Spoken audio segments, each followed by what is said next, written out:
اچھا، یہ جو جمعے کے دن سورہ کہف پڑھنے کی فضیلت ہے، تو یہ جمعے کی رات کو اگر کوئی پڑھ لے تو بھی یہ فضیلت حاصل ہو جائے گی. تو کیونکہ روایات میں جمعے کی رات کا بھی تذکرہ ملتا ہے اور جمعے کا بھی تذکرہ ملتا ہے. الحمدللہ الذی، تمام تعریفیں اس اللہ کے لیے ہیں، انزل علی عبدہ الکتاب، جس نے اپنے بندے پر کتاب کو نازل کیا، ولم یجعل لہ عوجا، اور اس کتاب میں اس نے کوئی کجی نہیں رکھی. یہ قرآن کا کمال ہے. آپ الحمد سے لے کے والناس تک پڑھیں، دو اور دو چار کی طرح اس کی آیتیں اور اس کے مضامین سمجھ میں آتے ہیں. قرآن کے علاوہ کوئی بھی مذہبی کتاب آپ پڑھ لینا تو آپ کو سمجھ میں نہیں آئے گی کہ یہ کیا کہا جا رہا ہے اس میں، اور وہ باتیں نیچر کو اپیل بھی نہیں کریں گی، اور انسان وسوسوں کا شکار ہو جائے گا اور مصیبت میں پڑ جائے گا. لیکن قرآن کے دعوے کتنے واضح ہیں، اور دعووں میں تناقض نہیں ہے. قرآن نے کہا خدا ایک ہے، ہر جگہ یہی کہا کہ ایک ہے. محمد صلی اللہ علیہ وسلم کو کہا کہ نبی ہیں، بشر ہیں نبی ہیں. تو بشریت کو ثابت کیا قرآن نے. جہاں نبی صلی اللہ علیہ وسلم سے اوٹ پٹانگ معجزوں کا مطالبہ کیا گیا تو بتا دیا گیا میں بشر ہوں. ایک ہی دعویٰ رہا ہے مسلسل شروع سے آخر تک. اور آخری نبی ہونے کا جب دعویٰ کیا گیا تو آخری ہی، یہ نہیں کہ پھر قرآن میں اشارے دے دیے ہوں کہ کوئی اور نبی بھی آئے گا. تو تناقض نہیں ہے قرآن میں. نماز کو فرض کیا تو نماز فرض ہے. تو یہ جتنے مضامین، پھر اخلاقیات کی جو تعلیم دی وہ تعلیم سیم ہے. تو یہ ہے کہ عوج نہیں ہے، بالکل نیچر کو اپیل کرنے والی دو اور دو چار کی طرح صاف ستھری باتیں ہیں قرآن مجید میں. یہ خود قرآن کا ایک بہت بڑا معجزہ ہے. آپ کبھی بھی کسی جھوٹے آدمی کو جب سنیں گے نا، اس کی باتوں میں ٹکراؤ بہت ہوگا. میں ایک دفعہ تحقیق کر رہا تھا، یہ منکرین حدیث جو ہیں جنہوں نے کہا، دعویٰ کیا کہ حدیث حجت نہیں ہے، تو ہمارے شیخ حضرت مفتی رشید احمد صاحب رحمہ اللہ تعالی نے اصل الفتاویٰ کی دوسری جلد میں ان کے خلاف بہت کچھ لکھا ہے. تو اس میں بڑی دلچسپ بات یہ تھی کہ جب یہ منکرین حدیث کا جو بانی ہے نا، پرویز نام تھا اس کا، پورا نام اس وقت ذہن میں نہیں ہے، تو اس کی کتابوں سے حضرت نے تناقض نکالا. مفتی رشید احمد صاحب رحمۃ اللہ علیہ نے تناقض کیا نکالا؟ ایک جگہ لکھ رہا ہے کہ حدیث حجت نہیں ہے، دوسری جگہ لکھ رہا ہے کہ حدیث حجت تو ہے لیکن جن ذرائع سے ہم تک پہنچی وہ ذرائع حجت نہیں ہے. اور ایک جگہ لکھ رہا ہے کہ حدیث حجت بھی ہے لیکن صرف نبی صلی اللہ علیہ وسلم کے دور تک کے لیے حجت ہے، ہمیشہ کے لیے حجت نہیں ہے. تو ایسے کئی تناقض. تو اس میں حضرت نے لکھا کہ اس سے پتہ چلتا ہے کہ یہ بیچارہ خود اس کو پتہ نہیں ہے کہ یہ اس کا دعویٰ کیا ہے. یعنی اس سے صاف واضح ہوتا ہے کہ ان کا مقصد صرف اور صرف ہمیں اسلام سے ہٹانا ہے، اور حدیث کو مشکوک قرار دے کر، کیونکہ زیادہ تر جو قوانین ہمیں اسلام کے ملتے ہیں وہ تو قرآن میں بہت کم ملتے ہیں، وہ تو حدیث میں ملتے ہیں. قرآن تو زیادہ تر عقیدے کی بات کرتا ہے، آخرت کے تصور کو ہماری نظروں میں اجاگر کرتا ہے، اخلاقیات سکھاتا ہے، مسائل، فقہی مسائل، وہ تو زیادہ تر حدیث میں ہے، اسلامی قانون جسے ہم کہتے ہیں. تو مقصد اس کا یہ ہے کہ اسلامی قانون سے کسی طرح لوگوں کو ہٹایا جائے. تو جیسے جس وقت بن پڑی وہ دعویٰ اس نے کر دیا. کبھی مجلس دیکھی کہ یار اس وقت یہ دعویٰ کر رہے ہیں زیادہ مناسب ہے کہ حدیث حجت تو ہے لیکن جن ذرائع سے پہنچی وہ ذرائع قابل اعتماد نہیں ہے، تو وہاں اس نے یہ دعویٰ کر دیا. تو جھوٹا آدمی کسی ایک بات پہ ٹکتا نہیں ہے. آپ مرزا غلام احمد قادیانی کے دعووں کو دیکھ لیں، اس کی کتابوں میں کہیں وہ لکھتا ہے کہ میں نبی نہیں ہوں، میں تو امام ہوں، اور کہیں لکھتا ہے کہ میں، شروع میں اس نے یہ دعویٰ کیا تھا کہ میں نبی نہیں ہوں، میں امام مہدی ہوں، پھر اس نے دعویٰ کیا میں حضرت وہی عیسیٰ علیہ الصلوۃ والسلام جو مسیح موعود وہ ہوں. اس کی کتابوں میں اتنا ٹکراؤ ہے. وجہ اس کی یہ ہے کہ باطل کا ایک ہدف ہوتا ہے، تو وہ دیکھتا ہے کہ جیسا دیس ویسا بھیس. جیسے اس کا ہدف ہوتا ہے شہرت، دولت، اور یا لوگوں میں پھوٹ ڈالنا یا کوئی منصب حاصل کرنا کسی سے، تو وہ پھر دیکھتا ہے کہ جس وقت جو طریقہ اس کو سوٹیبل لگتا ہے نا، وہ وہی طریقہ اختیار کر لیتا ہے. تو ہر باطل میں یہ ہوتا ہے. آج بھی ہم دیکھتے ہیں جو اہل باطل ہوتے ہیں وہ کسی ایک بات پہ ٹکتے نہیں ہیں. ایک تو ہوتا ہے نا انسان سے غلطی سے ایک دعویٰ ہو گیا اس سے رجوع کر لے، وہ ایک الگ چیز ہے، وہ تو ہر انسان سے خطا ہو سکتی ہے.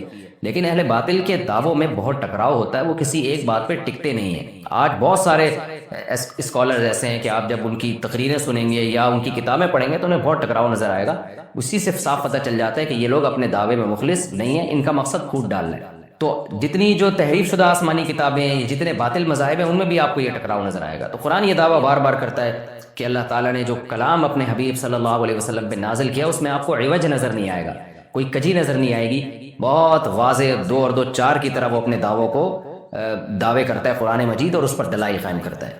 قیماً، اللہ فرماتے ہیں سیدھا سیدھا کلام ہے، لینذر بأسا، تاکہ یہ ڈرا دے. کہ اللہ تو نے اتنا صاف ستھرا کلام نازل کیوں کیا؟ اللہ کہتے ہیں دو وجہ سے. برے لوگوں کو ڈرانے کے لیے، اچھے لوگوں کو امیدیں دلانے کے لیے، تاکہ برے لوگ برائی سے بچیں اور اچھے لوگوں کو موٹیویشن ملے. یہ دعویٰ بھی قرآن کا کتنا پیارا اور کتنا صاف ستھرا ہے. برائی کو ختم کرنا چاہتا ہے قرآن، اچھائی کو پروموٹ کرنا چاہتا ہے. لِيُنذِرَ بَأْسًا شَدِيدًا، ہم نے کیوں نازل کیا؟ تاکہ یہ ڈرا دے شدید عذاب سے، مِن لَدُنْهُ، اللہ کی طرف سے، یعنی اللہ کی طرف سے ڈرا دے. وَيُبَشِّرَ الْمُؤْمِنِينَ، اور ایمان والوں کو خوشخبریاں سنا دے۔ کون سے ایمان والے؟ الذین یعملون الصالحات، جو اچھے اعمال کرتے ہیں۔ کیا خوشخبری سنا دے؟ ان لہم اجرا حسنا، کہ ان کو اجر ملے گا بہت اچھا، اور ایسا اجر ملے گا ماکثین فیہ ابدا، رہیں گے اس اجر میں وہ ہمیشہ ہمیشہ۔ وینذر الذین قالوا، اور تاکہ یہ کلام ڈرا دے ان لوگوں کو، الذین قالوا، جو کہتے ہیں اتخذ اللہ ولدا۔ اللہ نے ڈرانے کا ذکر 2 دفعہ کیا، اس لیے کہ ایک تو عام لوگ جو برے ہوتے ہیں ان کو ڈرا دے، اور مشرکین میں خاص طور پر یہ برائی تھی کہ یہود و نصارہ کی باتوں میں آ کے اللہ کے لیے اولاد ٹھہرا لیا کرتے تھے۔ وہ فرشتوں کو بیٹیاں کہہ دیا، یا عیسائیوں کی باتوں میں آ کے اللہ کے لیے اولاد ٹھہرا دی۔ تو اس لیے اللہ نے خاص طور پر ان مشرکین اور ان کافروں کا ذکر کیا جو نبی صلی اللہ علیہ وسلم کے دور میں اللہ کے لیے اولاد ٹھہراتے تھے۔ دیکھو بھائی، دنیا میں ایک ہی مذہب باقی بچا ہے جس کے پاس تعلیمات بھی ہیں اور تعلیمات پہ چلنے والے لوگ بھی ہیں۔ باقی جتنے بھی دنیا میں مذاہب ہیں ان کے پاس نہ تعلیمات ہیں اور نہ ہی تعلیمات پہ چلنے والی پبلک ہے۔ اللہ تعالیٰ جو چیزیں ہمارے لیے بہت زیادہ ضروری ہوتی ہیں، اللہ تعالیٰ کی عادت یہ ہے کہ ان چیزوں کو اللہ نے ہمارے لیے آسان بنایا ہے۔ یہ نیچر کا ایک اصول ہے، جو چیز جتنی زیادہ ضروری ہوگی وہ اتنی زیادہ آسان۔ ہمارے لیے کھانا بہت زیادہ ضروری ہے، کھانے کے بغیر ہم زندہ، جملہ مکمل کر لیں، نہیں رہ سکتے۔ اور کھانے میں ہمیں چاہیے بھی کیا چیزیں؟ اگر ہمیں کھانے میں پلاسٹک چاہیے ہوتا کوئی مسئلہ نہیں تھا، کمپنیاں بنا بنا کے پلاسٹک کی چیزیں ہمیں دیتی رہتی، ہم کھاتے رہتے۔ ہمیں چاہیے وہ چیزیں کھانے میں جو انسان بنا ہی نہیں سکتا۔ ما کان لکم ان تنبتوا شجرہا، قرآن کہتا ہے کہ تم ان درختوں کو پیدا کر ہی نہیں سکتے، اپنے ہاتھ سے بنا ہی نہیں سکتے۔ ہم گندم بنا سکتے ہیں اپنے ہاتھ سے؟ بولو نہیں بنا۔ پلاسٹک بنا سکتے ہیں نا؟ بنا سکتے ہیں بھائی، فیکٹری میں بنتی ہے پلاسٹک، گاڑیاں بنتی ہیں فیکٹریوں میں، اور بہت ساری چیزیں بنتی ہیں۔ ابھی کیا کیا چیزوں کا میں تذکرہ کروں، لیکن ہم جو چیزیں کھاتے ہیں نا، وہ کوئی بھی اس کا جو اصل مادہ ہے نا وہ خود نہیں بنتا، بہت ہی ٹیکنیکل طریقے سے بنتا ہے۔ ہم روٹی کھاتے ہیں، روٹی میں کیا استعمال ہوتی ہے؟ منہ سے بول لیں، گندم۔ قرآن کہہ رہے تم نہیں بنا سکتے۔ ہم گوشت کھاتے ہیں، قرآن کہہ رہے تم بولو تو نہیں بنا سکتے۔ ہم انڈا کھاتے ہیں، قرآن کہہ رہے تم نہیں بنا سکتے۔ ہم سیب کھاتے ہیں، میں جو کھاتا ہوں وہ تو بتا دوں تاکہ کبھی کوئی گفٹ دے تو مجھے، میں جب بھی کھانے پینے کی مثالیں قرآن سے دیتا ہوں تو سمجھ جایا کرو کہ کون سی مثالیں کیوں دے رہا ہوں میں، سمجھ رہے ہو نا، تاکہ کبھی دعوت ہو تو یہ سب چیزیں دسترخوان پہ ہمیں چاہیے۔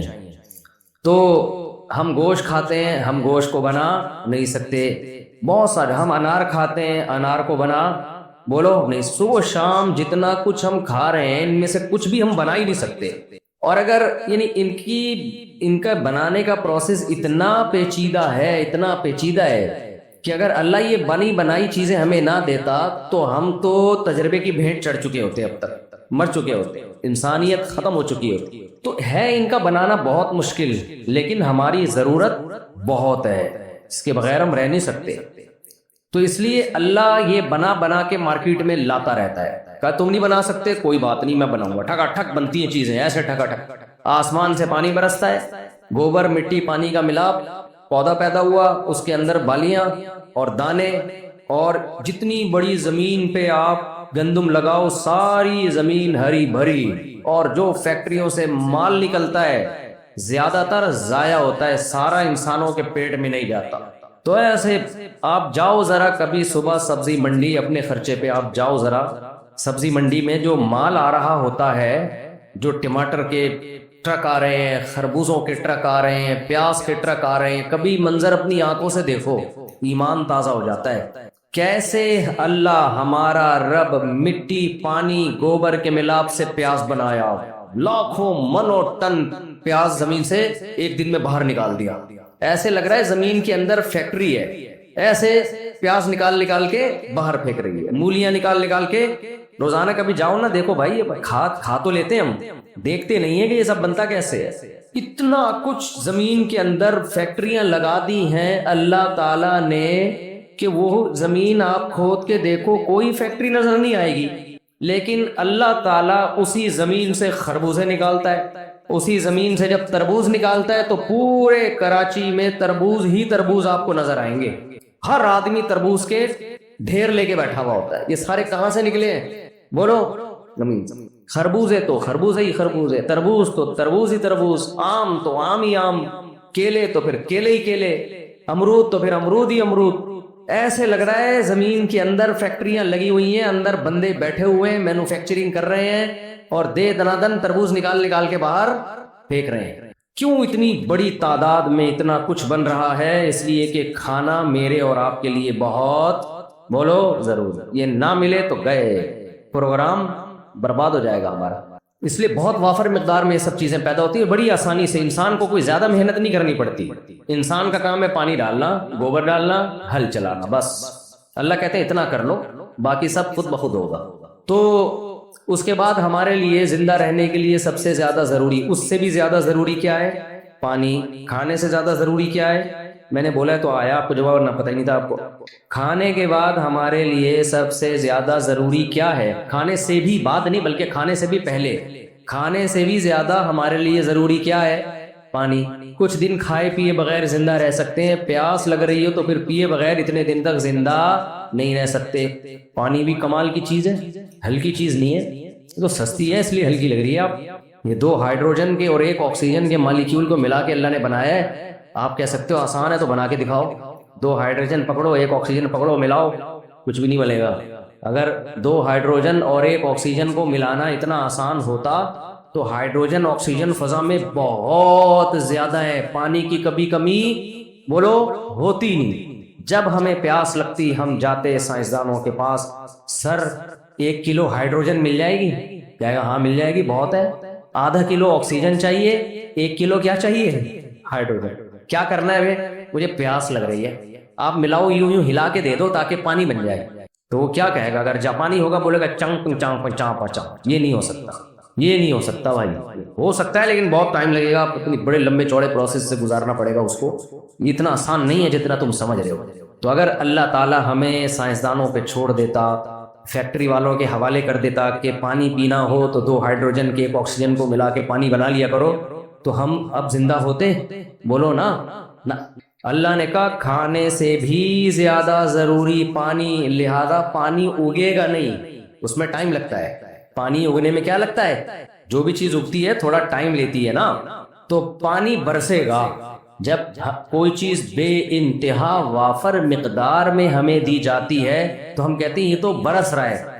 دیکھو جب کسی کی دعوت ہوتی ہے، سامنے کھانا رکھ کے کھلایا جاتا ہے لیکن لنگر برستے ہیں.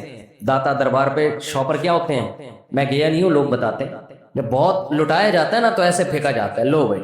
تو پانی اللہ پلاتا نہیں ہے، برساتا ہے.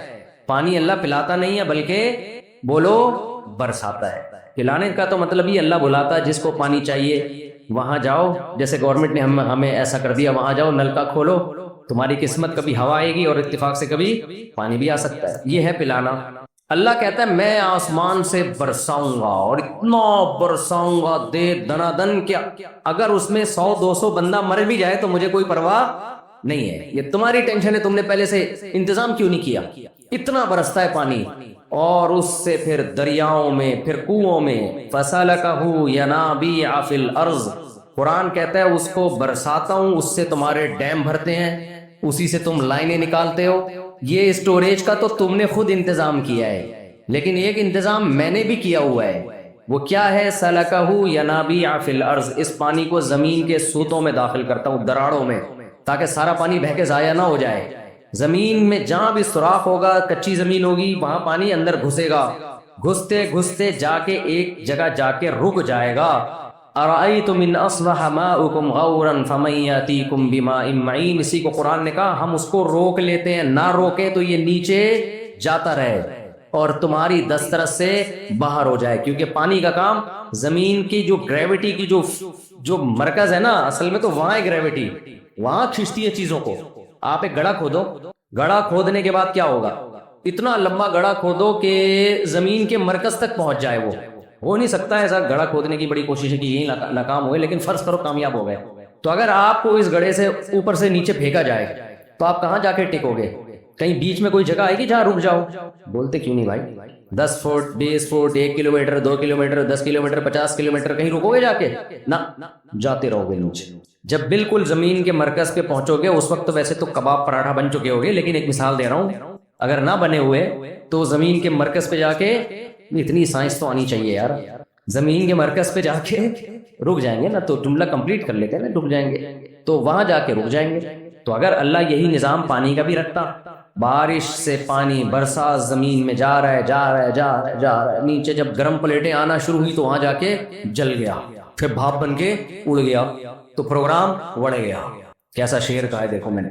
ایسا ہوتا نہیں، اگر ایسا ہونا پانی کا حصول ہمارے لیے بہت مشکل، لیکن پانی ہمارے لیے بہت ضروری ہے، تو اس لیے اللہ کیا کرتا ہے، اس پانی کو برسا کے اللہ کہتے ہیں ارأیتم ان اصبح ماؤکم غورا، ایک جگہ پہ لے جا کے اس کو روک دیتا ہوں میں، بس اتنا نیچے نہ ہو کہ بورنگ سے بھی نہ نکل سکے، کنواں کھدنے سے بھی نہ نکل سکے، اس کو ایک جگہ لے جا کے روک دو، کیونکہ یہ انسانوں کے لیے ہے۔ تو جب برسا انسانوں کے لیے تو انسان کے لیے اس کو نکالنا آسان ہو۔ آپ کہہ سکتے ہیں اور تھوڑا نیچے چلا جاتا پٹرول کی جگہ پہ تو انسان تو وہاں سے بھی نکال لیتا ہے، اگر نہ نکالتا ہوتا تو پٹرول کیسے نکال لیتا ہے؟ پھر نکالتا ہے نا، کمپنیاں نکالتی ہیں۔ بھائی مزید نیچے جاتا ہم نکال تو لیتے، لیکن بڑی بڑی کمپنیاں بلانی پڑتی، پانی نکالنے میں اربوں روپے کا خرچہ ہوتا، غریب آدمی کا پروگرام برباد ہو چکا ہوتا، مر چکا ہوتا۔ وہ جو کمپنیاں پٹرول نکالتی ہیں وہی کیا نکال رہی ہوتی؟ پانی۔ اس لیے اللہ نے کہا اتنا زیادہ نیچے نہ لے کے جاؤ، بس ایک جگہ لے جا کے اس کو روک دو۔ کہاں لے جا کے روکو؟ غریب آدمی کنواں کھود کے نکال سکے۔ سمجھ میں آ رہی ہے بات؟ بورنگ والوں کو بلاؤ تو وہ کھود سکیں اس کو، ایسا نہ ہو کہ بورنگ والے اس کے لیے سائنسدانوں سے رابطہ کر رہے ہوں کہ بھائی ہمیں جو ہے نا پٹرول نکالنے والی کمپنیوں سے مدد چاہیے۔ تو آسمان سے برسا، اور کمال کی بات پہاڑ کی چوٹیوں پہ بھی پہنچا دیا اللہ نے پانی، کیونکہ پوری زمین انسان کے لیے مسخر ہے تو پانی پوری زمین میں ہوگا۔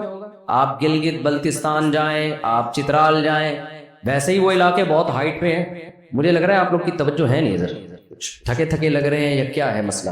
چائے نہیں پی آپ لوگوں نے یا کھانا کھا کے بیٹھے ہیں؟ میرا خیال ہے ابھی کھانا کھایا ہے۔ اچھا اچھا، تو آپ جائیں پہاڑی علاقوں میں، بلتستان جائیں، KPK جائیں، یہ علاقے ویسے ہی ہائٹ پہ ہیں، لیکن ہائٹ پہ پہاڑ کے اوپر سے کیا نکل رہا ہوگا؟ چشمہ۔ ابے بھائی یہاں تو سائنس فیل ہو رہی ہے، پانی کا کام نیچے جانا ہے، یہاں سے چڑھتے چڑھتے چڑھتے چڑھتے اوپر گیا اور اوپر سے ڈڈنگ کر کے، اچھا کمال ہے جب پہاڑ کے چشمے سے اوپر آئے گا تو پھر گریوٹی کا لا اس پہ دوبارہ شروع، اب نیچے آ رہا ہے۔ ٹھیک ہے، اس کی بھی کوئی سائنٹیفک لاجک ہے، لیکن یہ کیا بات ہے کہ یہ ساری لاجک انسان کے حساب سے، فزکس کے قوانین بھی اللہ نے انسان کے حساب سے بنائے ہوئے ہیں بھائی۔ تو اس سے پتہ چلتا ہے یہ لاز جو ہے نا فزکس کی، یہ خود بخود نہیں بنے ہیں، اسے کسی نے بنایا ہے۔ یہ بنایا ہے کہ یہاں یہ والا لا، یہاں یہ والا لا۔ تو پہاڑ کے پانی نیچے جانے کے بجائے کدھر جا رہا ہوتا ہے؟ اوپر، اور چشمے سے ابل کے۔ اب ابل کے اس لیے کہ اب انسان کی دسترس میں آ گیا ہے، تو اللہ کہتے ہیں گریوٹی، کشش ثقل کا قانون یہ کہ پانی نیچے آئے گا۔ اب یہ کہاں جائے گا؟ نیچے۔ یہ نہیں کہ جاتے جاتے آسمان پہ پہنچ جائے، اب نیچے آئے گا۔ سب پہاڑ والے سیراب ہو اس سے۔ تو کتنی زیادہ مقدار میں اللہ نے پانی پیدا کیا۔ جو ایتھیس لوگ ہیں، ناشکرے لوگ ہیں، جو خدا کو نہیں مانتے، وہ سب نعمتوں کا انکار کرتے ہیں۔ ان کے پاس بس ایک ہی بات ہے، بھائی لاجک ہے یہ، بتائیے کیا بکواس کرتے ہیں، فضول۔ کہتے ہیں زمین پر زندگی اس لیے ہے کہ یہاں پانی ہے، اگر پانی نہیں ہوتا تو یہاں زندگی نہیں ہوتی، لہذا خدا کو ماننے کی ہمیں ضرورت ہی نہیں ہے۔ بھائی پانی جہاں ہوگا وہاں کیا ہوگی؟ بولو حیات ہوگی، تو پانی ہے تو اس لیے حیات ہے نا۔ یہ بہت مزے سے جان جڑائی آپ نے، خالی پانی ہونے سے حیات بولو نا، نہیں، خالی پانی سے زندگی نہیں پیدا ہوتی، پانی سے ہوتی ہے لیکن خالی پانی سے نہیں ہوتی۔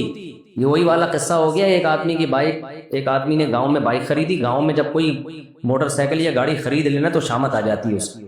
گاؤں والے بے تکلف ہوتے ہیں، بھائی ذرا بائک چاہیے تھوڑی دیر کے لیے چلانی ہے، یار وہ نانی کا انتقال ہو گیا اپنی گاڑی دے دے بھائی، لے کے جانا ہے، یار وہ ایسا ہے کہ میری بیگم کی ڈیلیوری ہے ذرا اپنی بائک دے دے، جانا ہے۔ یہ ہوتا ہے نا گاؤں دیہاتوں میں، ایک آدمی کوئی چیز خریدتا ہے تو پورا محلہ اس کی ایسی کی تیسی کر دیتا ہے۔ اچھا بائک میں پیٹرول بھی نہیں ڈالتے۔ تو ایک صاحب جو تھے وہ کسی کی بائک لینے آ گئے گاؤں میں کہ یار بائک دے دے، پیٹرول میں ڈال دوں گا۔ اب تو نہ بنی کر ہی نہیں سکتے تھے، لے جا یار ڈال دینا پیٹرول۔ دوسرا آیا، یار بائک مل جائے گی 1 گھنٹے کے لیے، پیٹرول ڈال دوں گا میں۔ اب کیسے منع کرتا، پیٹرول بھی ڈال دے گا۔ ہوتے ہوتے اس کی بائک کی ایسی کی، پیٹرول تو سب نے ڈال دیا لیکن بائک کا تو پروگرام خراب ہو گیا۔ ایک دن ایک بندہ آیا, کہتا ہے یار بائک چاہیے, پیٹرول ڈال دوں گا میں. وہ خالی ڈبہ لے کر آیا, اس میں پیٹرول ڈال کے چلا لے. اس نے کہا بھائی بائک خالی پیٹرول سے بولو نہیں چلے. تو جو سائنسدان کہتے ہیں نا, ایکچولی چونکہ زمین پہ پانی تھا اس لیے زندگی ہے. بھائی خالی پانی سے زندگی نہیں ہوتی, ہر چیز آپس میں کنیکٹ ہے. پانی بھی چاہیے, آکسیجن بھی چاہیے, خربوزہ بھی چاہیے, تربوز بھی چاہیے, دودھ بھی چاہیے, گوشت بھی چاہیے, اور جنگلات بھی چاہیے, بارشوں کا پورا نظام بھی چاہیے. جب بچہ پیدا ہو تو اسی وقت ماں کی چھاتیوں میں دودھ بھی چاہیے. جب ماں روٹی کھائے تو اس روٹی سے بچے کی آنکھ بننی چاہیے. ماں روٹی کھائے تو جب تک ماں پریگننٹ نہیں ہوتی, ماں کو حمل نہیں ہوتا, تو ماں روٹی کھائے اس سے ماں کا خون بننا چاہیے. جب ماں روٹی کھائے تو اس سے ماں کی آنکھیں میں روشنی آنی چاہیے. لیکن جب وہ پریگننٹ ہوئی, اس کو حمل ہوا, اس کے پیٹ میں بچہ ہے, اب جب ماں روٹی کھائے تو اس روٹی سے بچے کی آنکھیں بننی چاہیے. تو خالی پانی سے نہیں ہو رہا سب کچھ, پیچھے پانی ہے لیکن اس پانی میں بڑے کلاکاری ہیں, شاہکار ہے قدرت کے. اس پانی میں بڑے خاندانی قسم کے سافٹ ویئر انسٹال ہوئے ہیں کہ وہ ماں کے پیٹ میں گیا اور ایسی اس نے گرو کرنا شروع کیا. ادھر روٹی کھا رہی ہے, آنکھ, اس سے آنکھ بننی چاہیے, اس سے ناک بننی چاہیے, اس سے دل بننا چاہیے, اس سے دماغ بننا چاہیے, اس سے گردے بننے چاہیے, اس سے پھیپھڑے بننے چاہیے, اور بغیر کسی مزدور مستری کے یہ سارے پارٹس اپنی اپنی جگہ پہ فٹ ہونے چاہیے. اور ایک طاقت ہونی چاہیے جو دماغ سے کرنٹ بھیجے دل کو, اور دل میں کرنٹ پیدا ہو اور وہ دھک دھک کرنا شروع کر دے. یہ سب کچھ چاہیے, اس کے بعد جا کے زندگی ملتی ہے. بڑے آرام سے پھینک دی بیٹھے بیٹھے سائنسدانوں نے, جو ملحد سائنسدان ہیں ان کی بات کر رہا ہوں, پھینک دی. کہتے ہیں پانی تھا تو پانی جہاں ہوگا حیات تو ہوگی. بھائی ایسا نہیں ہے, آپ پانی رکھو, حیات پیدا کر کے دکھا دو. اس میں 1 گھنٹے سے رکھا ہوا ہے. اچھا اس میں یہ بھی کہتے ہیں, ہم دیکھتے ہیں تالاب میں پانی پڑا ہو تو اس میں جراثیم آ جاتے ہیں. وہ پہلے سے اس میں ان حیات کے جو سیل ہیں وہ موجود ہوتے ہیں, تو ہوتے ہیں, خود بخود نہیں ہو جاتے. وہ یہ ایسے ہی جیسے تالاب میں مچھلیاں خود بخود پیدا ہو جاتی ہیں, تو خود بخود نہیں ہوتی بھائی. اس میں مچھلیوں کے انڈے ہوتے ہیں, وہ زمین پہ ہوتے ہیں, کہاں سے ہوتے ہیں, وہ پہلے سے ہوتے ہیں, خود سے نہیں ہو جاتا. تو اللہ نے پانی بھی بنایا, اللہ نے ہر چیز کو آپس میں ایک دوسرے سے جوڑ دیا, ایک زبردست سائیکل میں چلا دیا. یہ ایک سائیکل میں کوئی بھی گراری دائیں بائیں ہو گئی تو زندگی ختم. اور کمال کی بات ہے, زندہ رہنے کے لیے پانی بھی چاہیے, زمین کا 23 ڈگری جھکاوا بھی ہونا چاہیے. حیرت کی بات ہے یا نہیں ہے؟ اگر 23 ڈگری نہ جھکی ہوتی تو یہ موسم نہ بنتے, اور جو حصہ سرد ہے وہ انتہائی سرد ہو جاتا, جو گرم ہے وہ کباب وہ جو ہے نا توے کی طرح ہو جاتا. آج ہم سب کس پہ بیٹھے ہوئے ہوتے؟ توے پہ. تھوڑی دیر کے لیے تصور کر لو, اگر توے پہ آپ کو تھوڑا لائٹ موڈ میں لانے کے لیے نا ایک لطیفہ سنا دوں آپ کو. تھکے ہوئے ہیں نا, میں بھی تھکا ہوا ہوں, تھوڑا وہ ہو جاؤں. 3 پھینکو بیٹھے ہوئے تھے, 3 پھینکو بیٹھے ہوئے تھے. ایک نے کہا میرے ابا ایسی گرم چائے پیتے کہ ادھر کپ میں گرم چائے آئی اور فوراً پینا شروع کر دی, ذرا بھی ٹھنڈی ہونے کا انتظار نہیں کرتے تھے. دوسرے نے کہا ابے کچھ بھی نہیں ہے, میرے ابا کیتلی سے ڈائریکٹ منہ لگا کے پیتے تھے کہ اگر کپ میں ڈالا نا تو بھی تھوڑا ٹائم لگے گا, ڈائریکٹ. اب تیسرے کے پاس پھینکنے کے لیے کچھ بچا ہائی نہیں. اس نے کہا میرے ابا دودھ پیتے, پتی کھاتے, پانی پیتے, چینی کھا کے توے پہ بیٹھ جایا کرتے تھے. کہاں بیٹھ جاتے تھے, خود ہی پکتی رہے گی اندر. تو اگر یہ زمین 23 ڈگری نہ جھکی ہوئی ہوتی تو ہم موسم کا بہت مسئلہ خراب ہو جاتا. وہ موسم نہ بنتے جو حیات کے لیے سوٹیبل ہے, زندگی کے لیے سوٹیبل ہے. زمین کی رفتار کو دیکھ لو, زمین کا سورج کے گرد جتنے عرصے میں ایک ایک چیز بھی ذرا سی دائیں بائیں ہوئی برباد. بعض لوگ یہ کہتے ہیں بھائی ٹھیک ہے ہم نہ ہوتے لیکن کوئی دوسری مخلوق ہوتی, تو پھر کیوں نہیں ہے دوسرے سیارے پہ کوئی زندہ دوسری مخلوق نظر کیوں نہیں آتی ہمیں؟ اس کا مطلب کیا ہے کہ بھائی زندگی کے لیے جتنی سوٹیبل چیزیں ہیں وہ ساری کہاں میسر ہیں؟ زمین پر. وہ زندگی کے لیے. تبھی تو قرآن نے کہا الم نجعل الارض مہادا, کیا ہم نے زمین کو تمہارے لیے بچھونا نہیں بنایا؟ اللہ نے یہ چاند کے لیے نہیں کہا, مریخ کے لیے نہیں کہا, اللہ تعالیٰ نے جتنے بھی 9-10 سیارے سے ستارے کسی کے لیے نہیں کہا. اللہ نے کہا زمین کو میں نے تمہارے لیے کیا بنایا؟ بچھونا. بچھونا کسے کہتے ہیں؟ ماں بچے کا جب بستر بچھاتی ہے تو تمام ضروری لوازمات کے ساتھ اس میں تمام چیزیں مہیا کرتی ہیں. بالکل پنکھے کے نیچے بھی نہ ہو کہ صبح اکڑا ہوا ہو, بالکل پنکھے سے دور بھی نہ ہو کہ گرمی لگے بچے کو, اور ایسے کنارے پہ بھی نہ ہو کہ گر جائے بستر سے. تو ہر چیز میں اس کو خیال کرتی ہے، کوئی ایسی جگہ بھی نہ ہو کہ کوئی جانور آ کے کھا لے۔ اللہ کہتے ہیں یہ پوری ہزاروں کروڑوں لاکھوں کہکشاؤں سیاروں ستاروں میں اتنا سا ریت کے ذرے سے بھی چھوٹا سیارہ ہے زمین، اللہ کہتے ہیں اس کو میں نے انسانوں کی زندگی کے لیے سوٹیبل بنایا، ایسے جیسے ماں بچے کے لیے بچھونا بچھاتی ہے۔ تو یہ اللہ نے بنایا ہے بھائی، یہ خود بخود نہیں ہے، ہو نہیں سکتا۔ تو ہمارے لیے دوسرے نمبر پہ کھانے سے بھی زیادہ ضروری کیا ہے؟ بولو، پانی۔ تو اس لیے کھانے سے زیادہ آسان اللہ نے کس چیز کو بنایا؟ پانی کو۔ آسمان سے برسا دیتا ہے، زمین میں داخل کر دیتا ہے، پھر زمین میں مٹی میں ایسی چیزیں ڈال دی پانی کو صاف کریں، 10 سال بھی زمین کے اندر پانی رہے گا، خراب نہیں ہوگا۔ ہمارے فریج کا خراب ہو جاتا ہے، سوئمنگ پول کا خراب ہو جاتا ہے، کیمیکل ڈالتے رہو پھر بھی خراب ہو جائے گا۔ جب تک زمین کے اندر رہے گا ایک دم بہترین پانی۔ اس سے بھی زیادہ ہمارے لیے کیا ضروری ہے؟ ہوا، آکسیجن۔ پانی کے بغیر کئی گھنٹے ہم زندہ رہ سکتے ہیں۔ میں نے کتنی دیر سے پانی نہیں پیا، اگر آپ اجازت دیں تو پی لوں؟ شکریہ آپ کا، اسی بہانے پانی پی لو۔ الحمدللہ۔ اس سے بھی زیادہ ضروری کیا ہے؟ آکسیجن، ہوا۔ پانی کے بغیر ہم 6-7 گھنٹے 10 گھنٹے 12 گھنٹے 18 گھنٹے زندہ رہ لیتے ہیں۔ روزے میں، لمبے روزوں میں 17 گھنٹے بھی پانی نہیں ملتا۔ اگر اللہ حکم دے دیتا کہ آکسیجن کا روزہ رکھو، اللہ حکم دے دیتا کہ روزہ کس کا ہوگا؟ آکسیجن کا۔ بغیر آکسیجن کے رہو، کتنی دیر رہ لیتے بھائی؟ مقابلے ہوتے ہیں، 2 منٹ سانس روک کے دکھا، 3 منٹ سانس روک کے، 3 4 5، اس سے زیادہ نہیں۔ دم رکا سمجھو اگر دم بھر بھی یہ ساغر رکا، میرا دور زندگی ہے یہ جو دور جام ہے۔ یہ شعر اس موقع کا نہیں ہے لیکن مجھے یاد آ گیا، پھر اس کو کبھی الگ بتاؤں گا، لیکن سانس پہ بھی فٹ ہوتا ہے یہ۔ 1 منٹ کے لیے سانس رک گیا تو سانس رک گیا، ختم۔ تبھی مردے کے پانی نہیں چیک کرتے کہ اس کی باڈی میں پانی ہے یا نہیں ہے، یہ نہیں چیک کرتے کتنے پراٹھے کھا کے لیٹا ہوا ہے، یہ چیک کرتے ہیں سانس آ رہا ہے یا بولو نہیں۔ یہ نہیں دیکھتے پانی پی رہا ہے یا نہیں پی رہا، روٹی کھا رہا ہے نہیں کھا رہا۔ بھائی زندہ بھی ہر وقت روٹی نہیں کھاتا، مردے کو دیکھتے ہیں سانس آ رہا ہے کہ نہیں آ رہا، کیونکہ ایسا ہو نہیں سکتا کہ زندہ ہو اور سانس نہ لے رہا ہو۔ ایسے مردے اب تک مارکیٹ میں ہم نے دیکھے نہیں ہے، تو بھی سانس چیک کرتے ہیں، بھائی سانس کے بغیر نہیں رہ سکتا۔ تو سانس اللہ نے اور سستا کر دیا، آکسیجن اور سستی، ہوا میں ڈال دی 23% آکسیجن، اڑا دی بس۔ اور اتنا کیونکہ اس کا ہر وقت لینا ضروری ہے، تو اس میں ہمارے ارادے کا بھی دخل نہیں، ہمارے ارادے کا بھی نہیں۔ اللہ نے یہ بھی نہیں کہا ہم پانی خود بخود نہیں جاتا، ارادہ کر کے پیتے ہیں، روٹی خود بخود پیٹ میں نہیں جاتی، ارادہ کر کے لیتے ہیں۔ آکسیجن کی ضرورت ہر سیکنڈ میں ہے، اور ایک ہر منٹ میں، ہر سیکنڈ میں، تو اس میں اگر ہمیں اللہ کہتا کہ ارادہ کر کے سانس لیتے رہو تو کتنی ٹینشن ہو جاتی نا۔ کبھی گپ شپ میں مشغول ہوتے، سانس لینا بھول جاتے، پھر پتا چلا جی حضرت کا انتقال کیوں ہوا، حضرت بزی اتنے تھے کہ اس دن سانس لینا بھول گئے، حضرت بہت زیادہ، اس دن حضرت کی دوسری شادی تھی، ٹینشن میں تھے، سانس لینا ہی بھول گئے۔ بہت دفعہ آدمی بہت سی چیزیں بھولتا ہے، تو اللہ نے کہا کہ یہ تم پر مسلط ہوگا، سانس روکنے کے لیے ارادہ چاہیے ہوگا، سانس لینے کے لیے ارادے کی ضرورت، جملہ مکمل کرنا پڑے گا آپ لوگوں کو، سانس لینے کے لیے ارادے کی ضرورت نہیں۔ حالانکہ آکسیجن بھی ہم نہیں بنا سکتے بھائی، یہ ہلکی چیز نہیں ہے۔ تو آکسیجن کے ایک عنصر ہے نا، ایک ایلیمنٹ ہے، وہ خود سے کہیں بھی نہیں، کوئی بھی نہیں بنا سکتا۔ وہ 2 چیزوں کو بنا کے ایک نئی چیز تو بنائی جا سکتی ہے۔ جو عناصر دنیا میں 109 یا 110 سائنسدانوں کی رپورٹیں بدلتی رہتی ہیں، ہم جب میٹرک میں تھے تو 109 تھے، اب شاید زیادہ ہو گئے ہوں دریافت، تو ان میں سے ایک آکسیجن ہے، یہ نہیں بن سکتی بھائی، تو یہ اللہ نے بنا کے ہوا میں چھوڑ دی۔ اللہ اگر اس کو مشکل رکھ دیتا کہ سلنڈر میں سے ملے گی خرید کے، تو ہم سب جنا ہسپتال کے باہر لائن لگا کے کھڑے ہوتے اور ہر وقت ساری زندگی یہی کرتے رہتے، بھائی میرے گھر میں آکسیجن ختم ہونے والی ہے، اللہ کا واسطہ 4 شاپر دے دے یار، دو سلنڈر دے دے، بیڑا غرق ہو جاتا۔ یہ میں اتنی لمبی چوڑی تفصیل آپ کے سامنے کیوں بیان کر رہا ہوں؟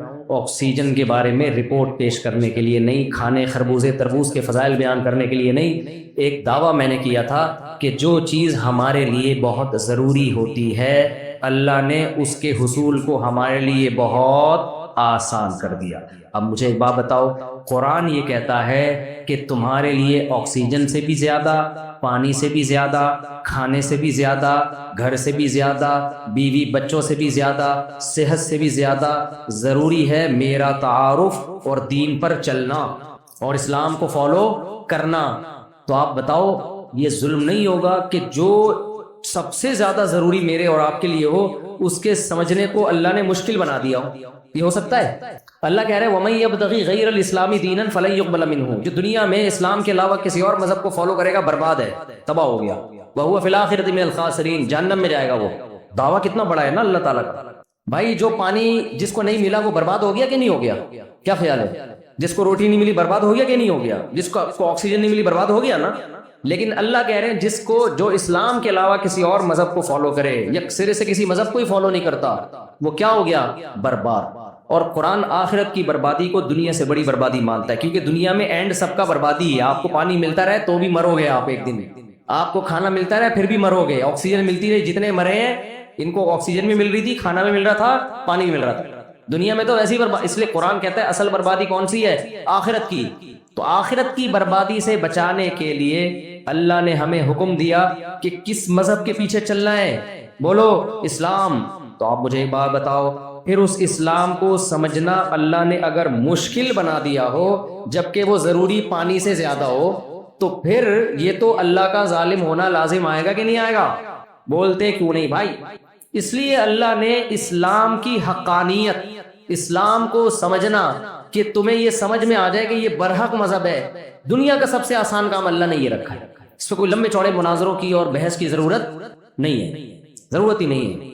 کیسے اتنا آسان؟ ہمیں کیسے یقین ہے کہ ہم ایک سچے مذہب کو فالو کرتے ہیں؟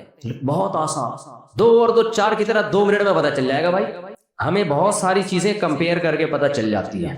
دیکھو آپ کے پاس 2 آپشن ہے، کوئی تیسرا آپشن نہیں ہے۔ میں ایک آسان مثال سے بات سمجھاتا ہوں۔ ایک بہت بڑا پتھر رکھا ہوا تھا، آپ نے دیکھا کہ 2 بندے بیٹھے ہوئے ہیں اور پورا ہال چاروں طرف سے بند ہے، 2 بندے بیٹھے ہوئے، ایک بہت باریک سا اور ایک بہت موٹا تازہ طاقتور۔ آپ پانی پینے کے لیے گئے، واپس آئے تو دیکھا وہ پتھر کسی نے اٹھا کے باہر رکھ دیا ہے، اپنا کرین آنے کی جگہ اندر ہے بھائی، نہ کوئی جادوگر بیٹھا ہوا ہے وہاں پہ۔ آپ یا تو اپنے آپ کے چماٹے مارو گے، بولو گے یار میں خواب تو نہیں دیکھ رہا، اتنا بڑا پتھر یہاں رکھا ہوا تھا اور اٹھا کے تھوڑی دیر میں کس نے کہاں کر دیا؟ باہر۔ اب یہ تو یقین ہے کہ ان دونوں میں سے کسی نے اٹھایا ہے۔ جو باریک سا ہے نا وہ آ کے کہتا ہے میں نے اٹھایا، یہ کریڈٹ کس کو جاتا ہے؟ بولے نا کیا ہو گیا مجھے۔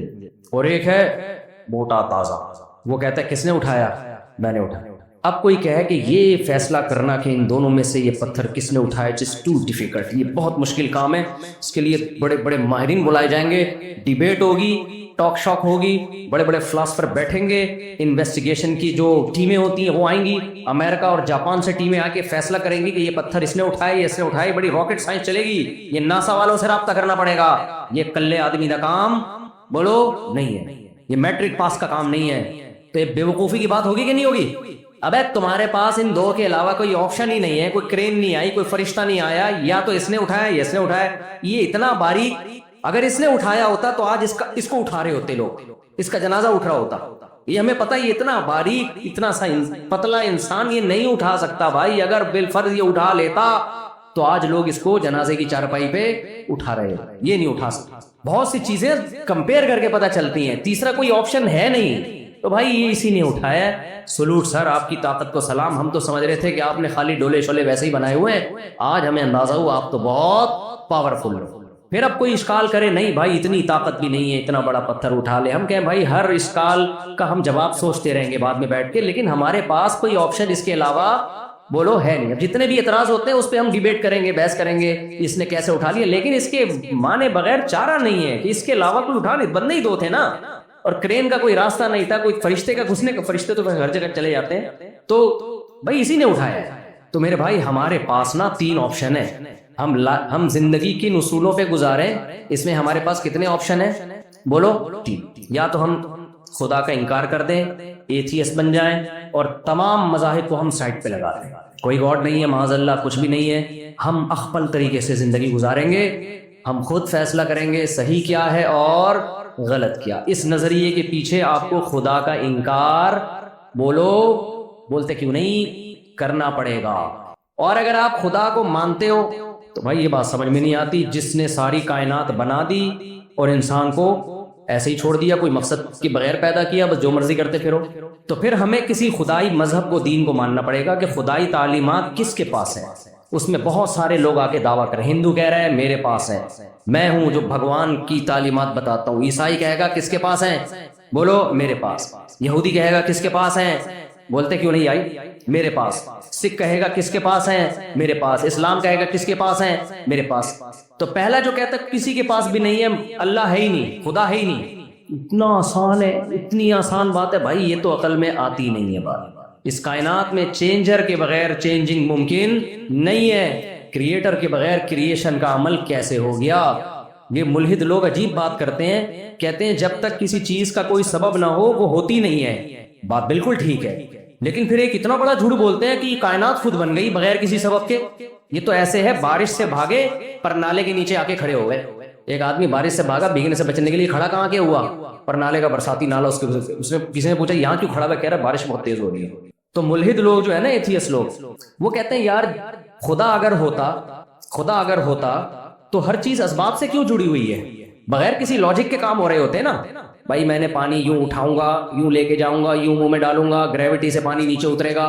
خدا کو تو ہم جب مانیں گے گلاس خود ہی اڑے، ڈھین ڈھین جائے اور سب کچھ ہو جائے، تو ہم کہیں کوئی طاقت ہے جو کچھ کرنے میں کچھ کسی سبب کی محتاج نہیں ہے. ہم تو یہاں دیکھتے ہیں گاڑی کے ایکسیلریٹر پہ پاؤں رکھو تو گاڑی چلتی ہے، بریک پہ پاؤں لگاؤ تو گاڑی رکتی ہے. ہم خدا کو جب مانیں گے جب ایکسیلریٹر پہ پاؤں رکھو تو رکے، بریک پہ پاؤں لگاؤ تو چلے. پھر ہم مانیں گے کوئی خدا ہے جو اسباب کو فیل کر رہا ہے.